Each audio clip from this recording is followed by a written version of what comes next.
الشیطان الرجیم بسم اللہ الرحمن الرحیم۔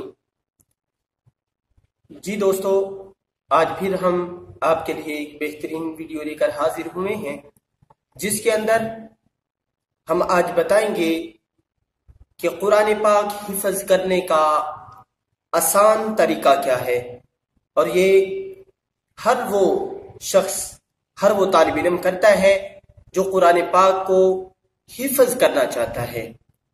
اور کچھ بچے سوال کرتے ہیں کہ سبق یاد کرنے کا آسان طریقہ کیا ہے، تو اس کا جواب میں دینے لگا ہوں۔ اس سے قبل آپ دوستوں سے گزارش ہے کہ ہمارے چینل کو سبسکرائب کیجئے اور بیل آئکن کے بٹن کو دبا دیجئے تاکہ ہماری آنے والی ہر ویڈیو آپ تک آسانی سے پہنچ سکے۔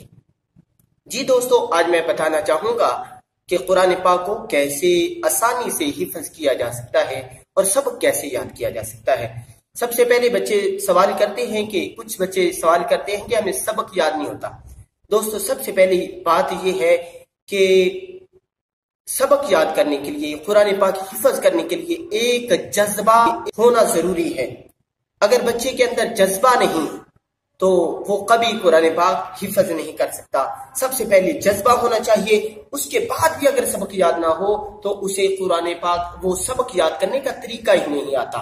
تو دوستو، آسان طریقہ کیا ہے سبق یاد کرنے کا، قرآن پاک کو حفظ کرنے کا آسان طریقہ کیا ہے؟ تو سماعت کیجئے۔ لیتے ہیں ہم چھوٹی سی سورت کو، سورت ناز کو لیتے ہیں، جو ابتدائی طور پر بچوں کو پڑھائی جاتی ہے 30ویں پارے سے، کیونکہ چھوٹی صورتیں ہوتی ہیں اس لیے 30واں پارہ پہلے پڑھایا جاتا ہے۔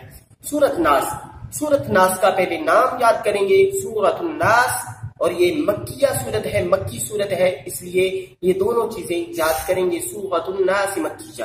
اس کے بعد بسم اللہ الرحمن الرحیم پڑھیں گے اور پہلی آیت کو بار بار دہرائیں گے، قل اعوذ برب الناس، اسے بار بار دہرائیں گے۔ جب یہ یاد ہو جائے تو آگے والی آیت کی طرف بڑھیں گے۔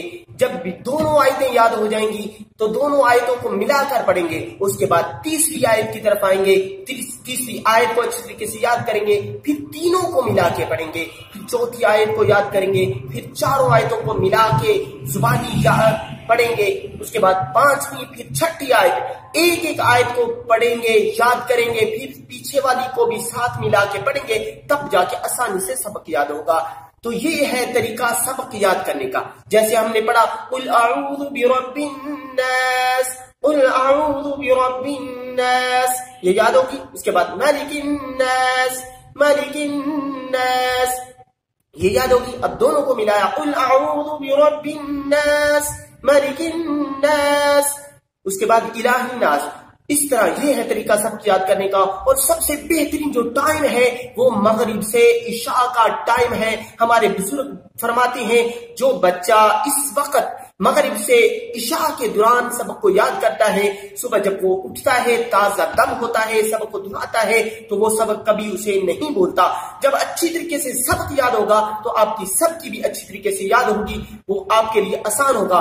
پھر جب سب کی اچھی طریقے سے یاد ہوگی تو منزل بھی آسانی سے یاد ہوگی۔ اور طریقہ کار یہ ہے، ہر روز سبق سنایا جائے، اس کے بعد جس پارے میں سبق ہے اس سے پیچھے والا، اسے سب کی کہا جاتا ہے، اسے بھی اچھی طریقے سے ہر روز سنایا جائے۔